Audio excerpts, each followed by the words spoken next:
You don't have to buy war, Mrs. Smith. I'm Donna Reed Owen, the co-chairman of Another Mother for Peace. Barbara Avedon, Dorothy Jones, and I would like to share with you the keynote address of our 1970 World Mother's Day Assembly, which was held in San Francisco. Betsy Palmer was chairman of the event. Angie Brooks, president of the United Nations General Assembly and the recipient of our Another Mother for Peace of the Year award, issued a call to women everywhere to join us in the mother's resistance to war. As the first signature, she launched our document on its historic journey around the world to be signed by mothers of every land.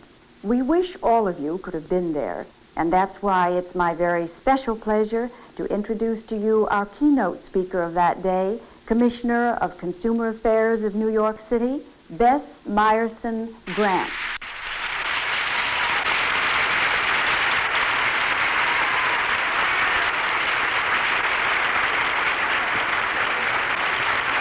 Please watch.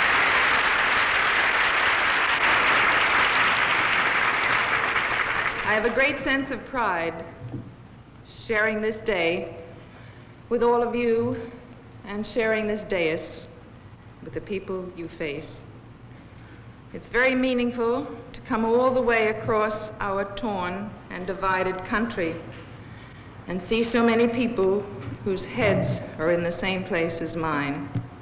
The last time many of us were together was a little over a year ago in Washington. Donna and Dorothy, Barbara, Joanne and Paul Newman. We were at the introduction of the Peace Department legislation we all campaigned so hard for, with Senators Hartke and Hatfield and Mansfield and other 79 sponsors of the bill. And I remember particularly at the time Joanne saying she would wear her mother's medallion until there was peace. As she put it, real peace, and not a time between wars.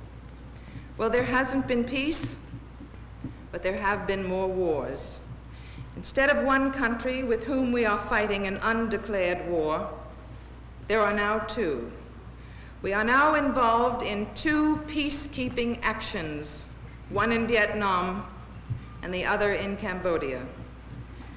And as our New York columnist Pete Hamill wrote the other day, the forces of what is laughingly referred to as the free world are moving into Cambodia, burning and shooting and destroying. Kids from Iowa and New Hampshire and California are asked to distinguish between Cambodians and Vietnamese. Artillery is fired at moving human beings. The B-52s fly from our privileged sanctuaries in Thailand to churn up the earth. Here we come, Cambodia. Stick with us, and let us give you freedom at 17 rounds a second. In our defense of the free world, we are killing Americans and Asians by the hundreds and thousands. And we are also killing American boys and girls at home.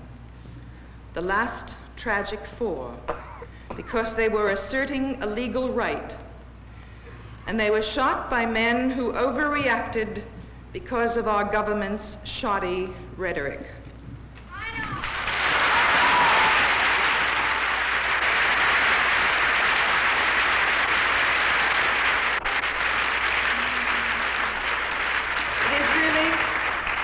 It is really almost too much to bear for American parents.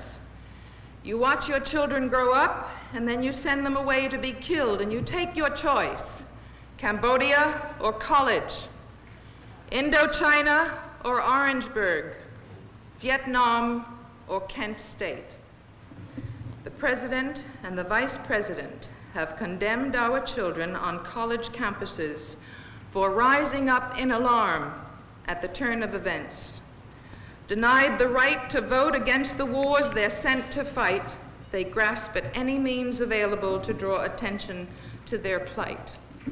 Any 18-year-old who is responsible enough to shoulder a gun and carry it into the jungles of Southeast Asia is responsible enough to cast his vote at his neighborhood ballot box.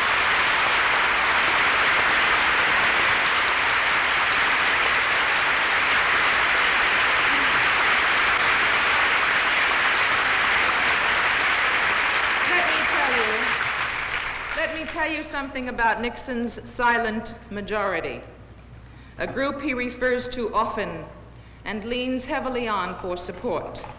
The term originates in Homer and refers to the dead. In those days when someone died, he was said to have gone to the silent majority.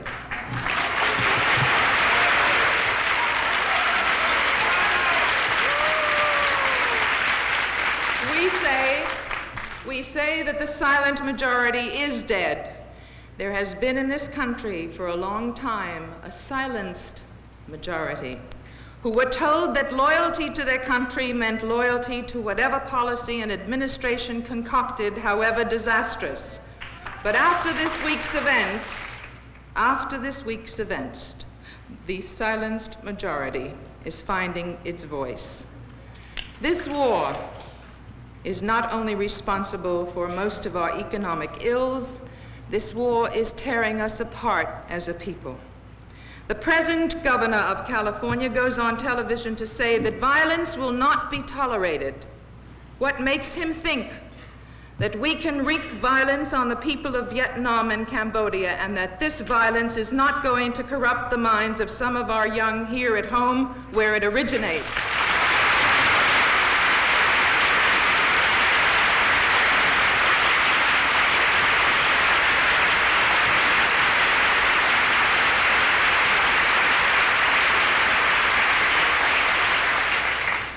As New York City's Commissioner of Consumer Affairs, I've been telling the people of my city and congressional committees in Congress for the last year that they do not have to put up with shoddy products in the marketplace.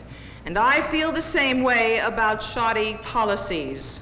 You don't have to buy the cliches of peacekeeping actions. You don't have to buy falling dominoes. You don't have to buy war, Mrs. Smith.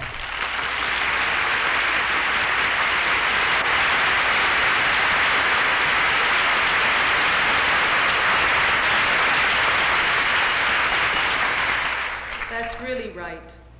We don't have to buy it as a concept to begin with. We are going to have to re-examine a lot of our concepts very quickly, or we're going to destroy ourselves. And that is what our children have been trying to tell us for the past 10 years on our college campuses and in the streets.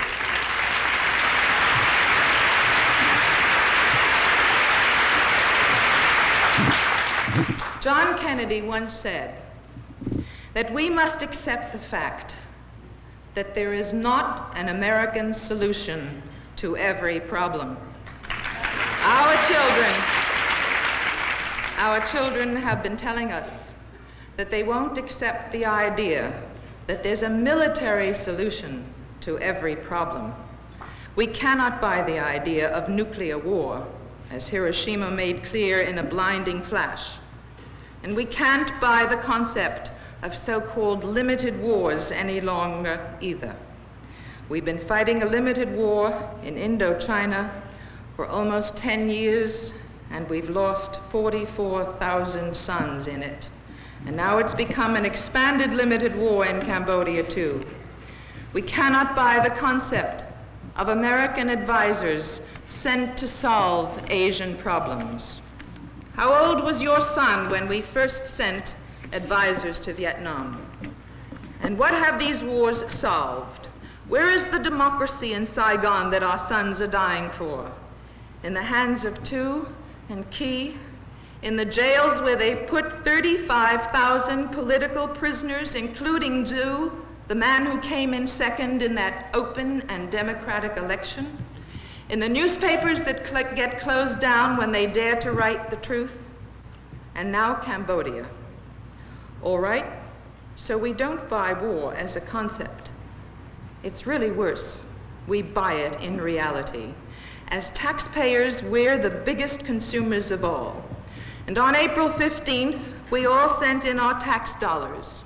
Here, we said to our administration, spend it wisely for me, go to the market, and purchase what I need to make my life better. But we didn't give them a marketing list. And so those busy little budgeters put their heads together, and here we go again. 65 cents out of every dollar for Pentagon products. 65 cents out of every dollar for war, past, present, and future. 65 cents out of every dollar for death and destruction. I saw the budget. Do you know that it now costs $18 million a year to service and maintain our military cemeteries? And they're running out of space? How many more cemeteries will we be buying for our sons? But that's just a tiny part of the war money. Most of it is for what they call our security. And our security, defined by the Pentagon, lies in adding to their inventory of insanity. Pentagon products. They have defoliants that have produced thousands of deformed babies born in Vietnam. And where do you think they store those defoliants before they send them over? In our backyards. They have nerve gas that paralyzes and kills. And where do you think they test it? In the air, over our backyards. 6,000 sheep in Dugway, Utah, didn't die of heart attacks. And that $1 million check the Pentagon wrote to pay for the loss to the ranchers, again, was your money. You bought the stuff that killed the sheep, and then you paid for the dead sheep, and when lamb prices go up, you'll pay for that too.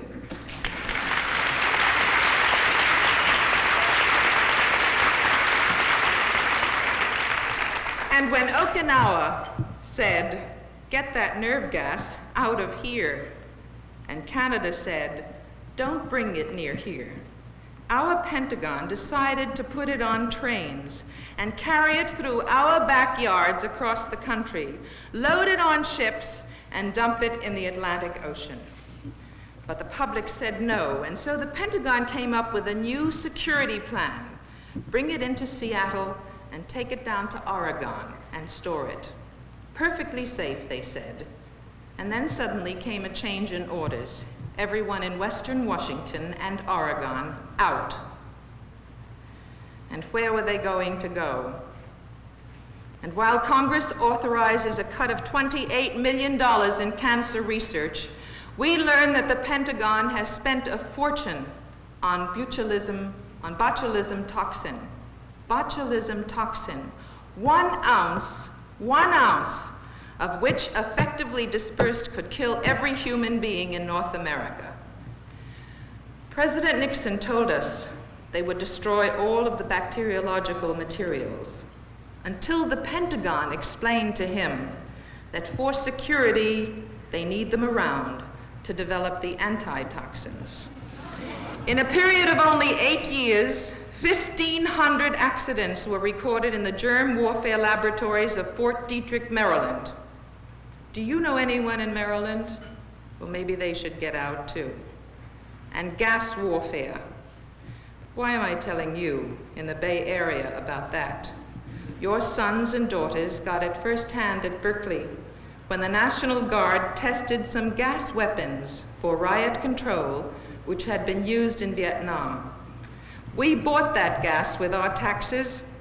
They're using it on our sons and daughters, and they're paying for it too, with lung damage. And now you know all about napalm. What do you know about white phosphorus? White phosphorus ignites itself in contact with the air.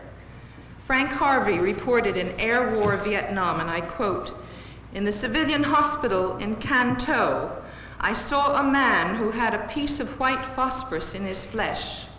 It was still burning." And what do you know about guava bombs, pineapple bombs, rock eyes, and lazy dogs? Such lovely names.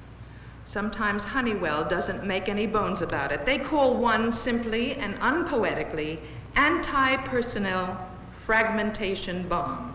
It's about the size of a baseball, and it contains 250 ball-bearing-like steel pellets embedded in a metal casing. This weapon was specifically designed to be used against civilian populations. And I quote, "The pellet tears the flesh and smashes the bones of all humans in the area while leaving buildings intact." Guava bombs, pineapple bombs, rock eyes, lazy dogs, they're all anti-people bombs. They don't knock out steel bunkers. They don't knock out big guns. They won't even go through a sandbag. All they go through is unprotected human flesh. And soldiers know enough to get out of their way, but children don't, and mothers don't, and peasants don't. Maybe they're learning by now, not that they can do much about it anyway. And the ultimate insanity is the stockpiling of weapons that even the military knows we dare not use. One 10-megaton nuclear bomb has firepower equal to all the explosives that have been set off in all the wars in human history. We have 4,100 nuclear bombs ranging in power from 1 to 25 megatons. And now, although we have almost twice the number of warheads the Russians have, enough to destroy Russia's 50 largest cities, not once, but 15 times over, the Pentagon is about to deploy MIRV, multiple independently targeted vehicles, which will multiply our nuclear weapons 3 to 10 times. And the military is beginning this multiplication process next month at the very time we're trying to hold talks with the Russians to limit strategic armaments. Now, I believe in defense. I don't deny that sometimes it's a dangerous world, and in a dangerous world, a country must plan its defense.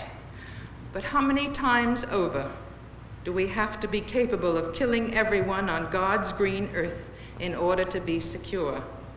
And are we made more secure by multiplying the number of weapons?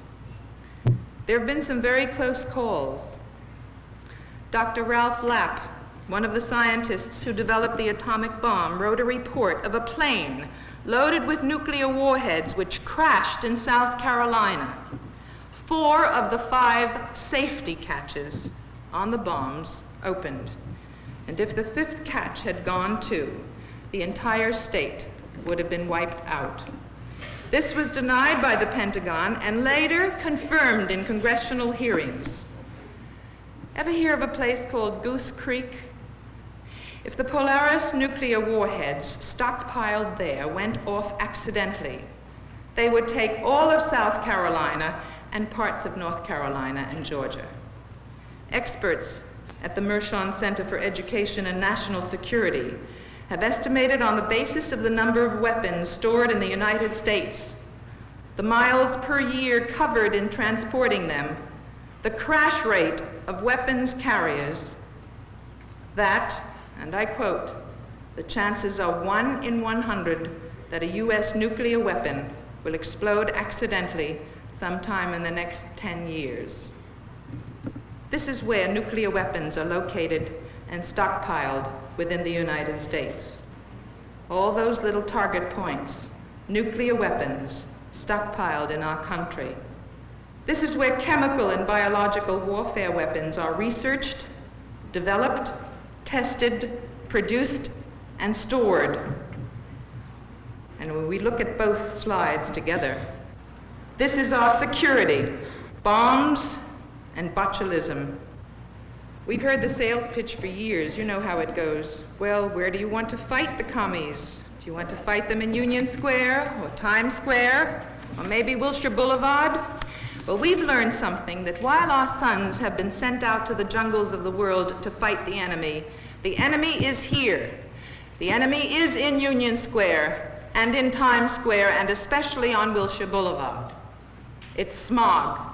The enemy is in Appalachia and the ghettos of Harlem and Watts, and it's hunger and despair.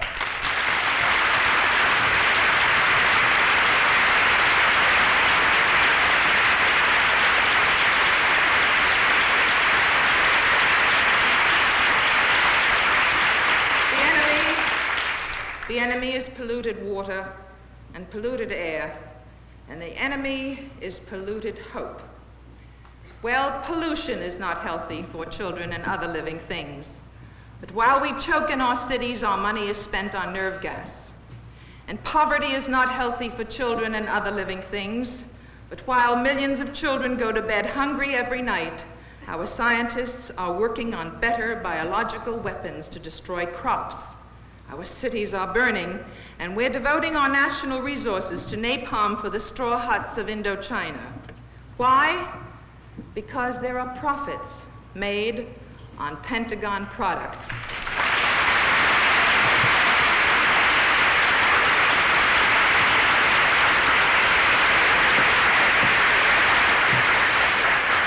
And there are thousands of companies involved, and some of them are very familiar names to us homemakers and consumers. From the Defense Department's own Defense Industry Bulletin, here are just a few of the most recently awarded contracts. Alcoa, $5,590,000 for rocket motor tubes. They carry fragmentation bombs. General Electric, Progress is our most important product. $5,969,000 for research and development of the Mark 12 reentry vehicle for MERV. Contracts on this item alone are expected to total $40 million. Whirlpool Corporation, $5.1 million for Beehive projectiles. Of course, we know they also make Kenmore and Cold Spot appliances. Bulova Watch Company, $2.6 million, metal parts for fuses, for high explosives. Borg Warner, $15,586,000, bomb bodies. Honeywell, $268 million for cluster bombs, Rockeye, white phosphorus, anti-personnel mines, and other anti-people weapons. Motorola, $1.9 million, fuses for 40-millimeter shells. Hamilton Watch Company, $9.1 million, mechanical time fuses for artillery shells. General Motors, $1.15 million, electronic assemblies for Mk-48 torpedoes. Westinghouse, $16.9 million for Poseidon launcher and handling equipment. I wouldn't be surprised if it carried on the steel belly. You can be sure if it's Westinghouse. Every one of these companies spends millions on you. It's called consumer research. They want to know where you're at so that they can sell you their latest products. Well, let's tell them where we're really at. When we found out about cyclamates, we took them off the market. When we learned that thalidomide deformed our babies, we took it out of the drug line. Now DDT is going, and next year cigarette advertising will be off the television tube. Each day it becomes clearer to us that we consumers must act in self-defense, in defense of the health of our families, of our society. We must stop buying war. At last we know, with all that's under us, and all that's over us, and all that passes across our land, it's like going to sleep each night with a vial of nitroglycerin under our pillows. A larger and larger vial of nitroglycerin under our pillows each night is not security. We must draw the finish line to the arms race, because it is clear that the brilliant technology that took our astronauts to the moon will, if unchecked, take us all to the moon, and without rocket ships. Another Mother for Peace calls upon General Motors, get out of the war business, make us a car that won't pollute our air, and we'll buy it.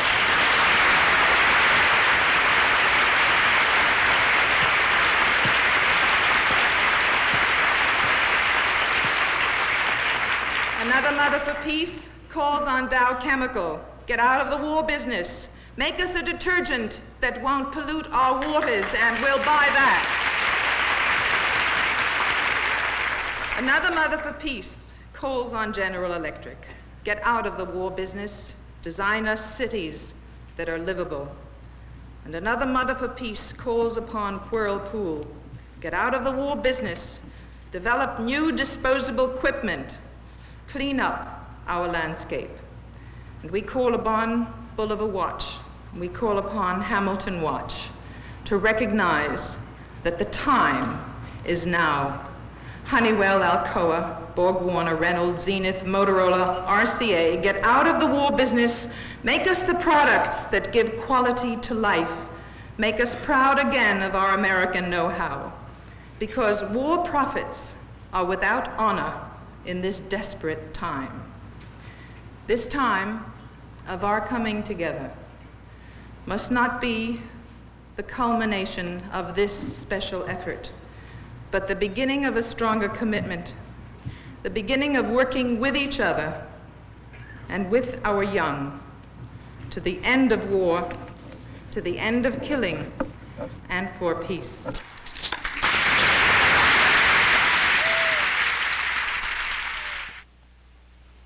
We are glad that through this film you could be with us.